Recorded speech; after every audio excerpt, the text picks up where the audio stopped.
Notice any difference? What you might not have noticed is that I've been gone from YouTube for a week. Maybe you're watching this on TikTok and you're thinking, YouTube, what are you talking about? Maybe you're watching this on YouTube and you're thinking, TikTok, what are you talking about? And what's with this vertical framing? Well, I got banned from YouTube for a couple weeks. No, just for 1 week, actually. Just for 1 week. Because they crawled over my archive of hundreds of videos and found something from 2 years ago that they found objectionable. Now, this thing has been fine for 2 years, and then all of a sudden it's objectionable, and I get punished. I have hundreds of videos on YouTube. So at any time, I can get a notification out of the blue for something that I don't even remember. And, when they send you these notifications, they say, we've deleted the content. We have removed the content. Now, they probably still have it, but I don't have it. And, I shoot these things on my phone, I upload them, and then I delete them. I don't have an archive of hundreds of videos on my phone. That's what YouTube is for. They're the archive. But they've become so censorious and so retroactive in their punishments, that at any time, it doesn't matter what I say today. Doesn't matter what I say tomorrow. At any time, anything I've said in the past decade can be used against me, and their standards are always changing, seemingly. Otherwise, why is a video from years ago, that has been fine for years, all of a sudden sinful, verboten?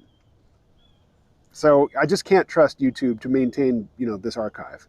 Now, TikTok, TikTok is also censorious, but they're censorious about different things.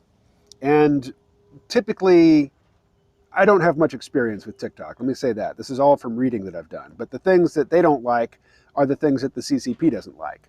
So, the LGBT plus whatever agenda is not real, is not something that is high on the list of CCP favorites.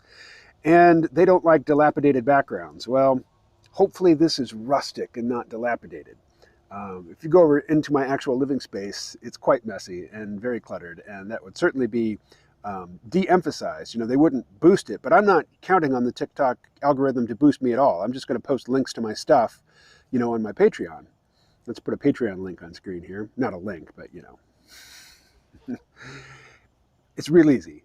KMO. Go to Patreon, patreon.com/KMO. That's me. That's where you can find links to my stuff wherever I'm putting it.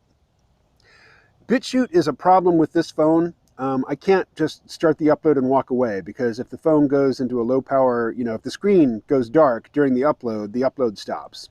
So I have to sit there and constantly fiddle with it to keep it going. So much as I appreciate BitChute, for being there and not being censorious, it's technically, surely there is some adjustment I can make on my phone, but I don't know what it is. Another benefit of TikTok is the 10-minute limit on videos. Now, most TikTok videos I see are just a few seconds long, because these are the sorts of videos that the algorithm pushes. But again, I'm not counting on the algorithm to push my stuff. I mean, there's a small group of people who are interested in what I have to say, and I'm talking to them. So it goes. Notice anything different?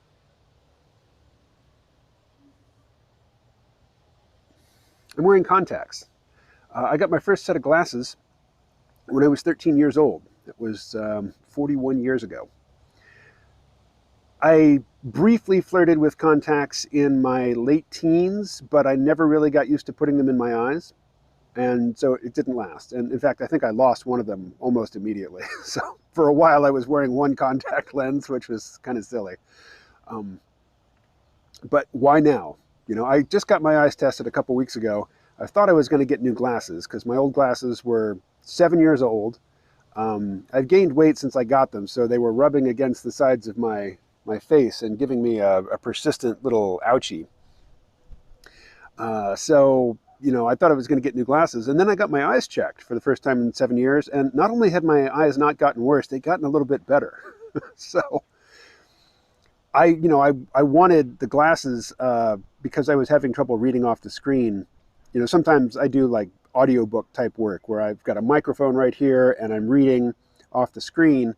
But I think maybe it was the windscreen that was close to my face that was causing me to focus there and making the screen blurry, because my eyes, I should be able to see the screen.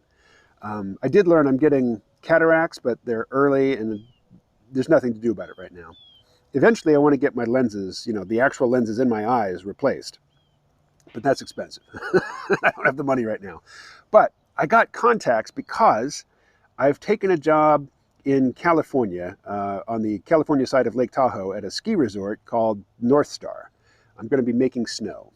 Snowmaking is almost an invisible activity because it's mostly done at night when you, the skier, you're partying or sleeping or whatever, most likely sleeping. I don't know. I've never been skiing. I've never skied myself. One of the benefits of working this job is that I get, free lift tickets and free instruction and either free or discounted rental. I'm not going to take advantage of it because I don't have medical insurance. And if I dislocate my knee and I can't work, I'm screwed. So I won't be taking advantage of that. And when I do have medical insurance, I'm going to go the snowboarding route, not the skiing route.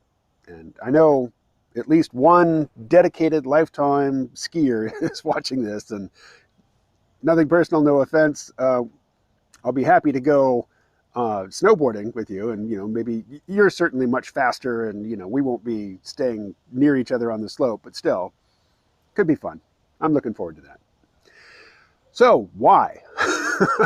Why am I going to go do this physically demanding, unappreciated job? Well, $20 an hour, at least 40 hours a week. In the early part of the season, I'm told it's 12 hours a day, 7 days a week. Good money.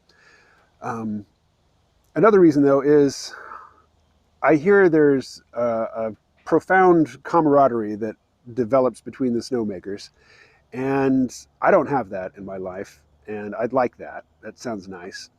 And also,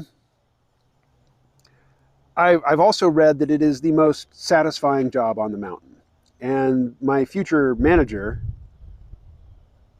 at North Star, I talked to him on the phone earlier, and he was looking at my resume, and he's like, all this media production stuff, why do you want to come be a snowmaker? And I said, well, I explained the camaraderie part, and then I explained, the job satisfaction part, and that triggered something in him, and he just gushed for 20 minutes about how he's thinking about making snow all the time, how, he's always calling people at other resorts, talking about the conditions there. I mean, how he's really, really into it. I mean, this is a guy who really loves his job. I'd like a piece of that, I enjoy podcasting, but it's very solitary. It's, when I'm interviewing somebody, yeah, that's a satisfying social interaction, but that's 1 hour out of the week. The rest of the time is me alone, reading, making notes, editing video or audio. I do edit video, but it's a very trivial thing that I do here on the phone. It's not like editing a podcast. It's all very solitary, and we are social creatures. And I was climbing the walls in Vermont because I was very isolated, and I wanted to move to San Juan, Puerto Rico.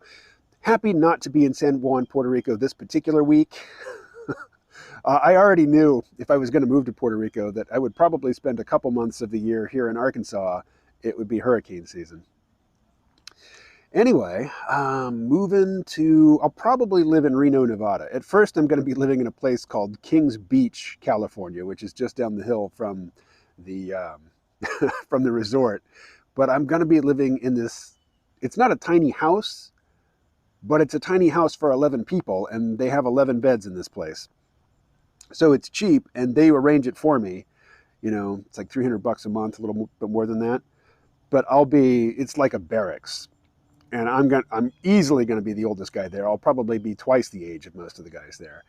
And I just know that while I'm feeling isolated now, that opposite extreme of no privacy, always surrounded by people, my only peace going to be on the mountain, that's going to get old quick. So I'll be looking for housing probably in Reno.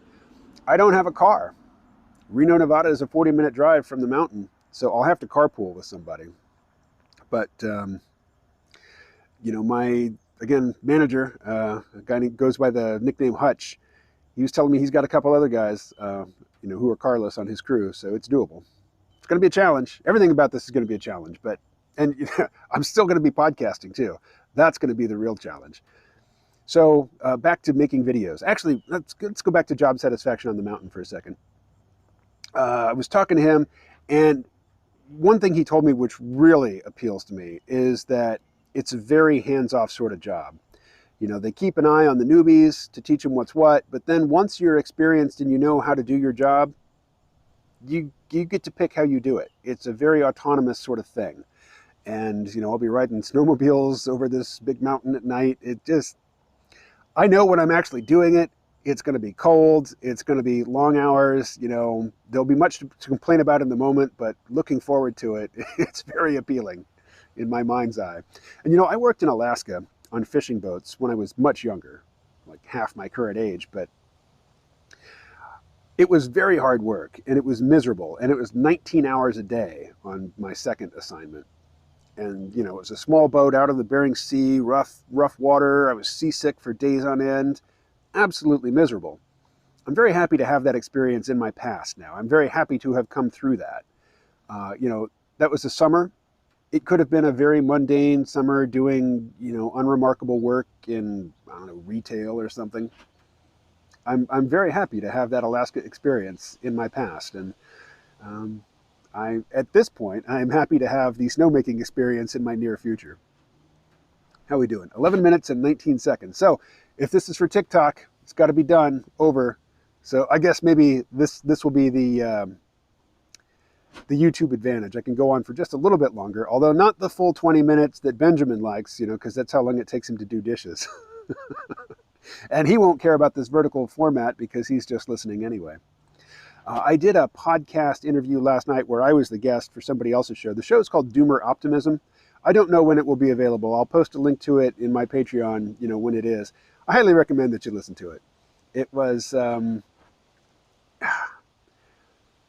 I'm the host, I deliberately step back. I ask a question, and then I wait for the guest to exhaust themselves with their answer. I typically don't interrupt.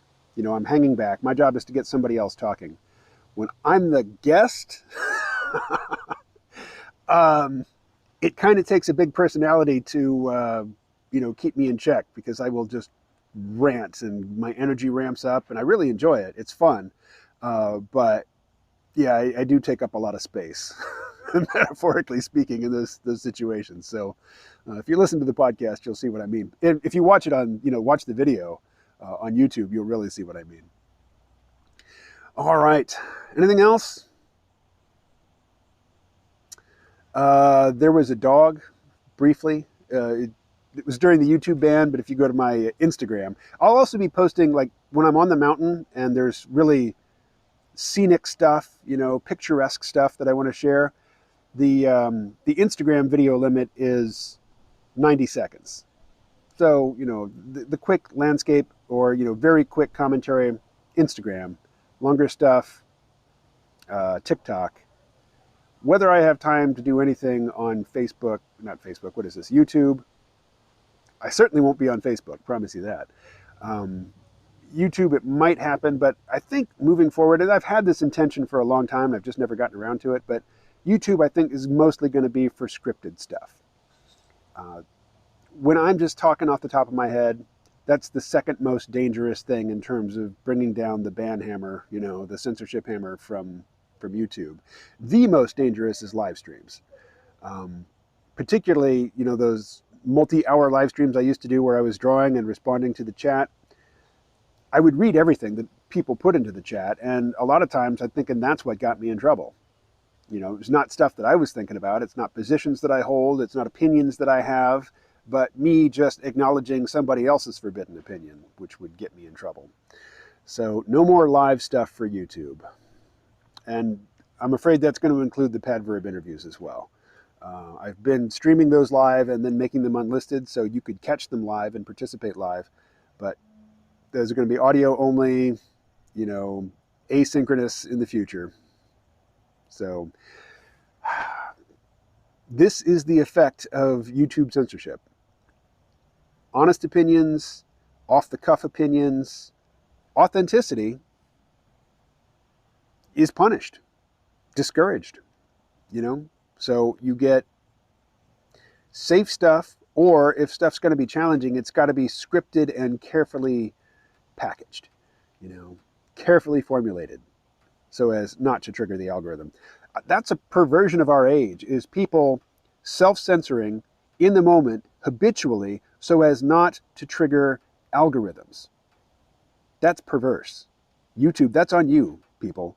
That is a perverse effect that you are having on the psychology of your civilization. That's on you. All right. So, out of my head with KMO YouTube channel. It will continue, but not in the freewheeling fashion that it has been. So, remember, KMO on Patreon, any media that I create or that I'm featured in, I will link to it from there. So check there. If you think about it. All right. I will talk to you again somewhere, somehow, pretty soon.